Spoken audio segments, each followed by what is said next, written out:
What is going on, guys? This is going to be kind of a different type of video. So I've always wondered if ICT works on like stocks like AMD, NVDA, Apple, stuff like that. So I'm just going to kind of be backtesting them. And I'm also going to be backtesting the IDR in them as well, just to see if it works. So what I'm going to be doing is, this is probably going to be a really boring video, but I think it'll be worth it because I know a few of you guys like to trade options, and you're probably wondering if you can kind of trade options on AMD, NVIDIA, and all those other stocks like Apple. So I'm kind of be backtesting this, and I'm going to be doing it in relation with MES. Actually, I'll change it to ESH 2023. So I'm going to be doing it in relation with ESH. And then what I'll do is I'm going to see if I can get like a new pane, which I know there's a way to do this, but I'm not sure you can actually. Okay. Oh yeah, here we go. So I'm going to do ESH 2023. Okay, it doesn't let me do that. Let's try, yeah, we can do this, okay. Alright, so this is going to be AMD. Obviously, one thing I don't like about these stocks is there's a lot more gaps overnight, and you don't get those on ES because there's 23.5, so which means it's open 23 hours a day for 5 days a week, and however this is not. So that's one reason why I hate this, but it looks like so far, like if we look on the daily time frame, if we draw from here to here, this does not go in the premium, but we can kind of see, like, if this was ES, it does look like this would be like a fair value gap, which seems to be rejected.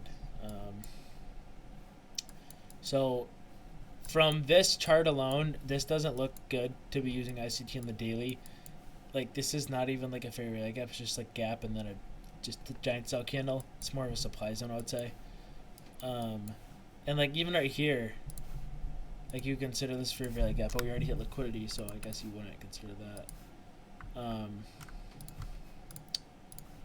So from the daily already, I don't really like this that much. Okay, so if I was, so let me check a few other ones real quick. So maybe I'll check Apple. I'm gonna narrow it down to like the 5 minute and check. Another thing I do want to see is,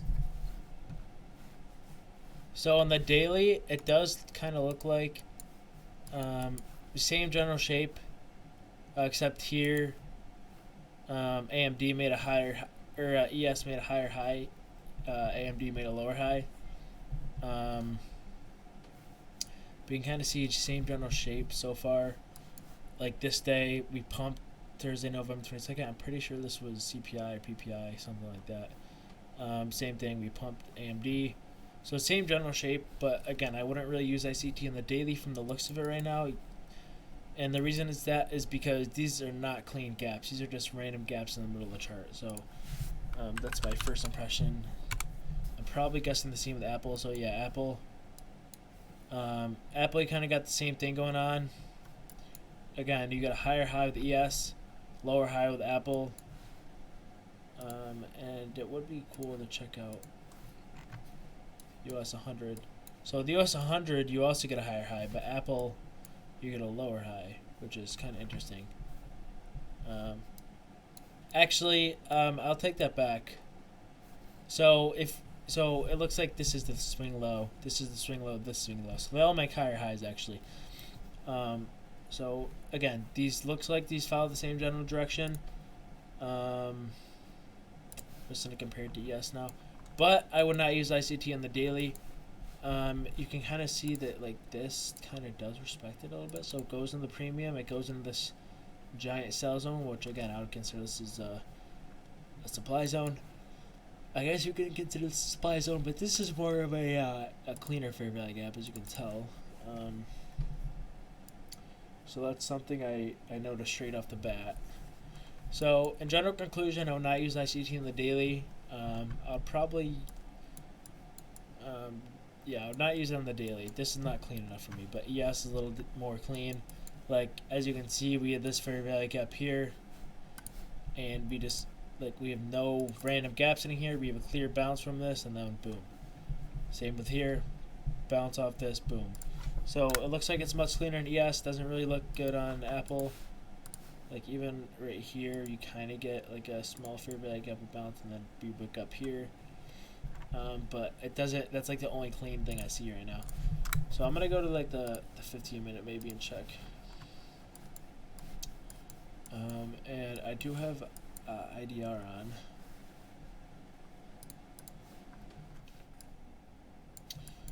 So 15-minute.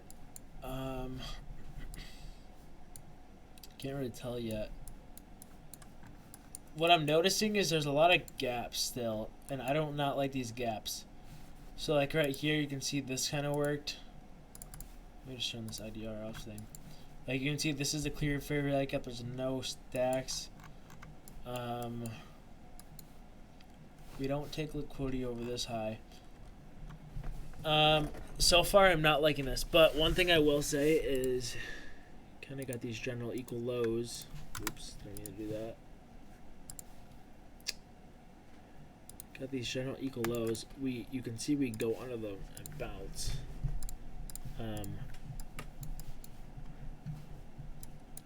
So that's kind of interesting. It kind of looks like it. So Apple, this is Apple. It looks like right here. So you can kind of see that in this situation, like there's an order block right here, order block right here, but on Apple there's a fair value gap, and it does respect it surprisingly. So here's like a situation that it does work, but I'm just not sure about the consistency of it. Like here's your market structure shift right here. You break structure, that's when you look for the retrace to short. And is this in premium? Yes, it's in premium. And this is like a perfect short because it also has these equal lows. So it has these equal lows, and it kind of uses the support. I guess eval is uses resistance the next time around. So here it looks good. I'm not gonna lie. Let me keep scrolling over.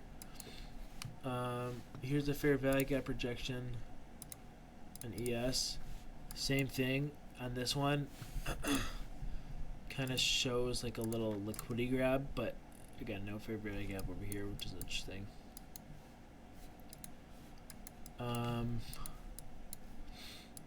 Like right here. So if you guys, so right here, if this was a yes, I would take this rejection right here. Okay, so maybe tomorrow morning watch Apple and see if we hit the zone. If we gap over it, this zone does not matter. But if we're under it, then watch see if it rejects it. If I was on ES, I would expect this zone to reject, but I don't know how well Apple respects ICT, but I'm not sure what just happened there. Oh, there you go. So I'm going to scroll over a little bit more. We do, so this is clean, okay? Clear fair value gap here, clear order block. We hold the order block, and you can kind of see this is a clear rejection. And at the same time, it looks like this was probably like an hourly fair value gap on US 500, or on ES, I mean. I'm sure it's like a fair value gap somewhere in here. So it looks like the ones that do line up, so like in here you can see this giant fair value gaps. There's a few of them right here. When they do line up, it looks like they are strong to take. So my first impressions is, do not use ICT in the daily time frame for Apple. Only use ICT on ES8 or ES. Okay, like for example, you'd want to see if we're in a bigger time frame setup on ES, and look for liquidity and where we're headed to, and then I would base that on Apple or maybe. But on Apple, it looks like you can take intraday entries. From what I'm seeing, like right here, you got a clear fair value gap, and although we don't hit liquidity from it, you can see like, boom, we bounced off it. So this does look to be respected. The only things that I would not recommend is probably swinging overnight for Apple and stuff. Like you can kind of see like right here, boom, fair value gap projection. We got another fair value gap here, but we just totally ignore this one. We just go through it. But look, you can kind of see like we have the same fair value gap on ES. Okay, so at these fair value gaps before them at the same time, and you can see we already rejected on ES. So this one's technically already used, because if the algos are truly following the market, then algos won't care about this one on ESH, so they're going to pump through, which means Apple's going to pump. So from what I'm seeing, I think it's best to take ones that like haven't been used on ES as well, and they match up. So like it does look not bad. I will be watching Apple Live in the next few weeks to kind of test this. A lot of messy price action here, so it doesn't really look like. I wouldn't consider like if we gap, I wouldn't really consider this like a fair value gap, because if we gap over, it's just irrelevant. So I like it when we don't gap. So like right here, we gap down after hitting that fair value gap.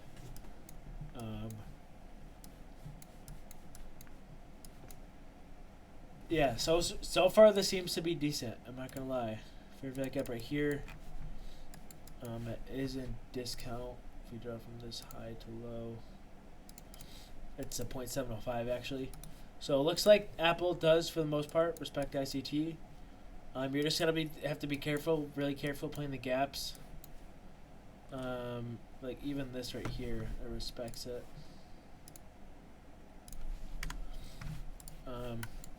So yeah, I would say that this does work on Apple.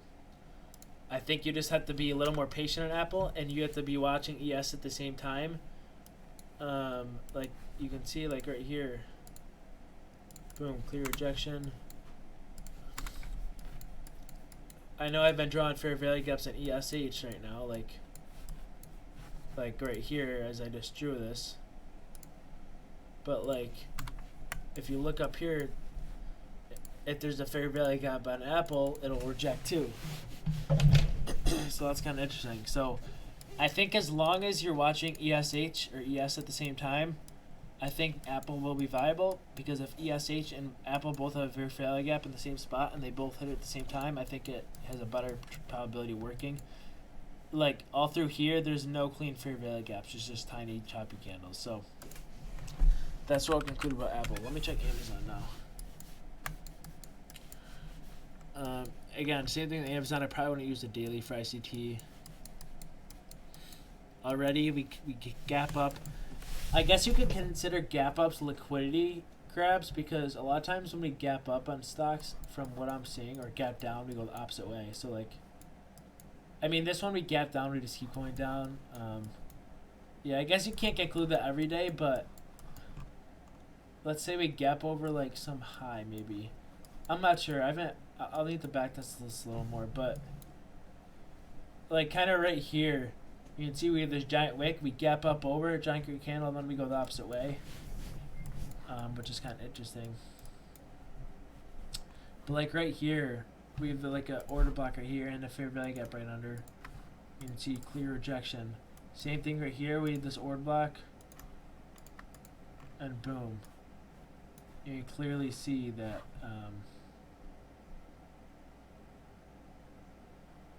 You can clearly see that we reject it right there.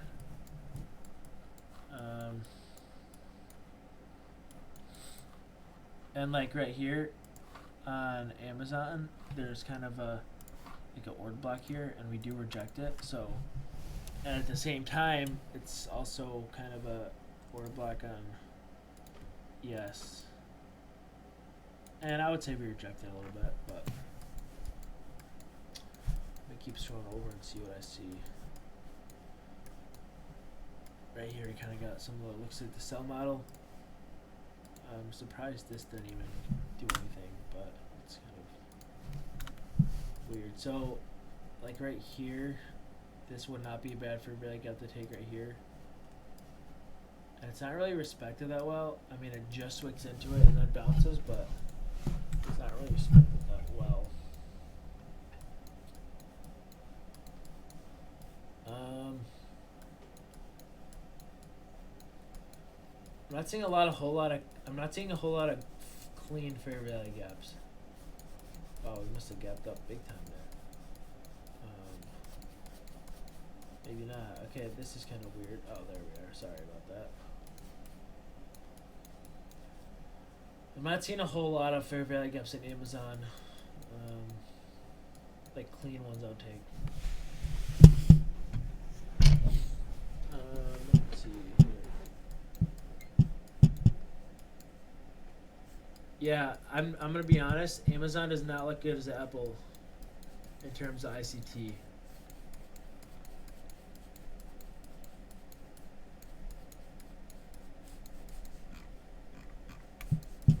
Okay, I'm not sure where the. Oh, there we go. Oh, it's probably because the data started then.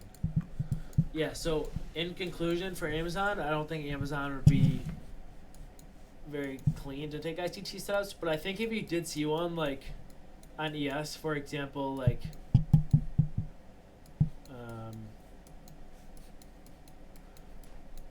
let's see, like for example, and like this right here, like we reject this for value gap or this one, whatever you want to say.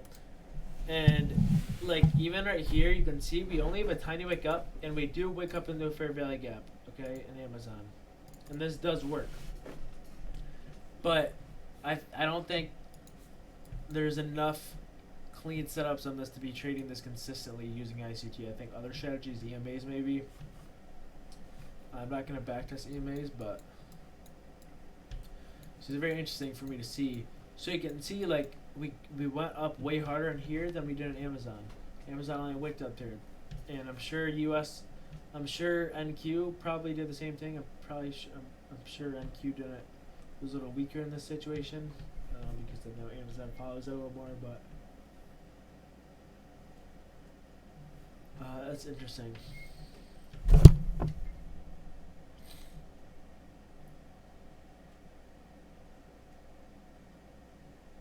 So I'm gonna do one more. I'm gonna go over NVDA.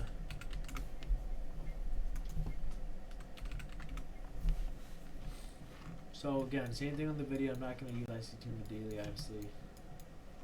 Probably not as clean. So this is a play we've been reviewing at ES before. At the same time at NVIDIA, this was a fair value gap and it was an order block. So far I do like this. Okay, you can see this is a clear fair value gap, clear order block from high to low. It was a discount, was a little over 0.79.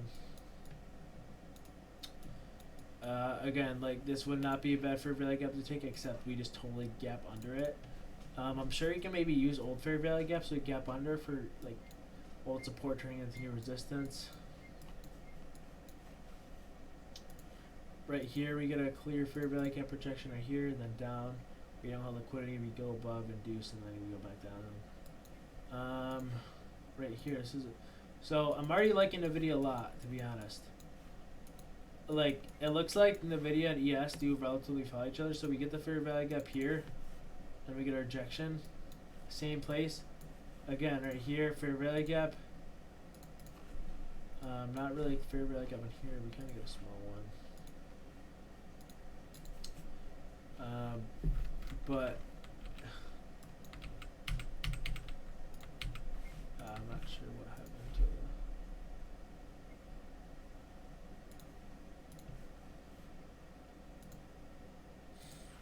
Yeah, so I do like NVIDIA for ICT a lot on the intraday chart. As long as ES isn't a fair value gap at the same time.